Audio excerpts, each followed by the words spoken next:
Porque non había recursos para mandarte ao instituto ou cousa polo estilo. Entonces, bueno, pois cando aos 15 anos empecé a traballar, fixo o día 31, que era lunes, 57 anos, e a 15 anos.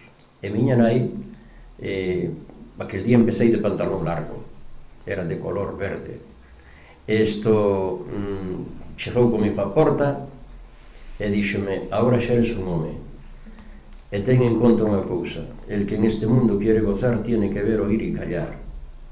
A consigna era calar, sempre calar, porque claro, ademais, a donde traballamos nós? A donde fomos traballar prácticamente todos os orfos?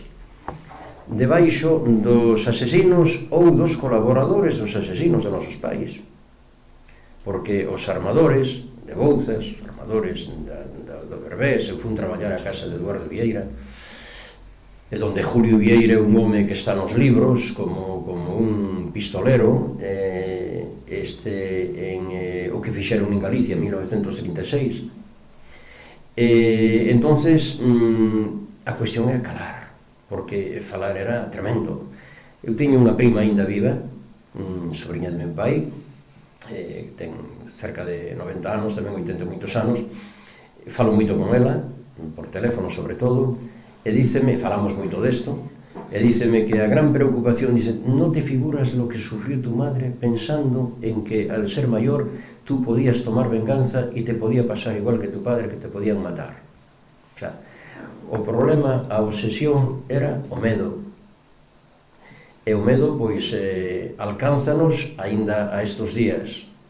Temos un veciño en Navia, na parroquia de Navia, que mataron tamén o pai. Este home hoxe, que ten 71 anos, non, fai 72 agora, neste mes, sigue con medo.